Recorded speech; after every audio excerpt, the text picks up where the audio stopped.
नून league empire के बगैर election नहीं लड़ सकती, इन्हें एम्पायर की मौजूदगी में हराना है। इमरान खान का दौरा लाहौर, ज़िमनी इलेक्शन वाले हलकों का दौरा किया। 4 मकामात पर वर्कर्स कन्वेंशन से खिताब, कहा ज़मीर बेचने वालों से बदला लेना है, लोटों को शिकस्त देनी है। ये सिर्फ एम्पायर के साथ मिलकर इलेक्शन जीत सकते हैं। घर घर जाकर लोगों को तैयार करना है। पुलिस से लोगों को डराया जा रहा है, गुंडागर्दी की जा रही, हर चीज़ का मुकाबला करने को तैयार हैं।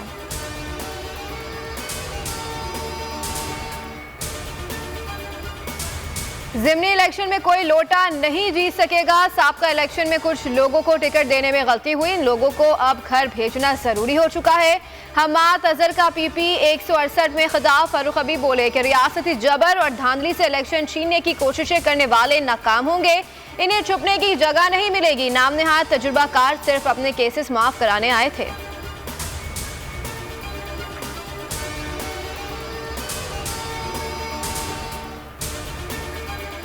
इलेक्शन के फ्रेमवर्क पर बातचीत के लिए तैयार है। फवाद चौधरी की हुकूमत को पेशकश, कहा हमजा शहबाज को गैर कानूनी तरीके से मुंतखब कराया गया, अब उसकी कुर्सी बचाने के लिए पूरी कोशिशें की जा रही हैं। अवाम को दीवार से लगाया जाएगा तो मुजाहमत करेंगे। सिंध में हमारे उम्मीदवारों को जख्मी और हिरासा किया गया, उससे बेहतर है कि इलेक्शन के बजाय सिलेक्शन करा दी जाए।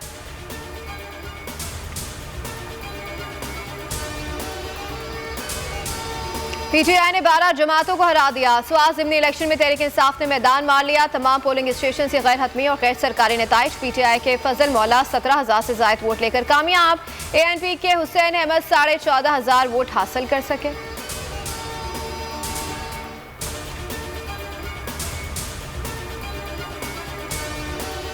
सिंध में बल्दियाती इलेक्शन खूनरेजी में बदल गया। रोहड़ी में झगड़े के दौरान एक शख्स जाँ भाग, 7 अफराद जख्मी। सांगड़ में कारकुन लड़ पड़े। फारिंग से पीटीआई उम्मीदवार जफर गंडापुर का भाई कैसर गंडापुर जाँ भाग। थरपारकर में पीटीआई के अरबाब इनायत और हसन मंगरियों समेत कई कारकुन जख्मी हो गए। पनुआकिल में गोली लगने से जेयूआई उम्मीदवार जख्मी।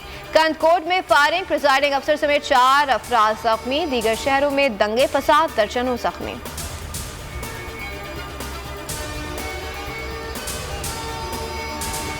सिंध के 14 अजला में बल्दियाती इंतखाबात, गैर हतमी और गैर सरकारी नताइज। हुक्मरान जमात पीपी सबसे आगे, आजाद उम्मीदवार दूसरे नंबर पर रहे। कई इलाकों में जश्न। कंदकोट में बेटे की जीत की खुशी में बाप दिल का दौरा पड़ने से इंतकाल कर गया।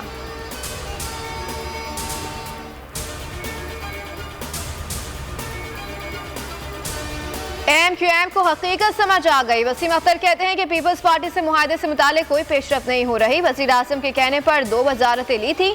हमारा मुतालबा बल्दियाती एक्ट से मुतालिक था। बाइख्तियार बल्दियाती निज़ाम तक कोई नया ओहदा नहीं लेंगे।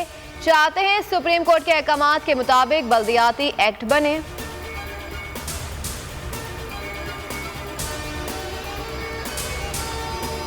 एमक्यूएम से किया गया कोई वादा पूरा नहीं होगा। किसी फोन का इंतजार न करें, अपना फैसला करें। इमरान इस्माइल का कहना है कि एमक्यूएम ने फैसला ना किया तो आइंदा इलेक्शन उनका आखिरी होगा। एमक्यूएम पर अपने लोगों का भी दबाव है।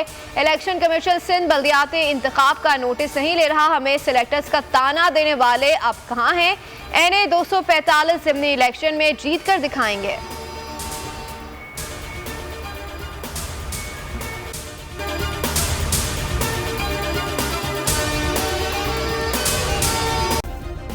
सब्सक्राइब करें और बेल दबाएं ताकि कोई खबर रह न जाए।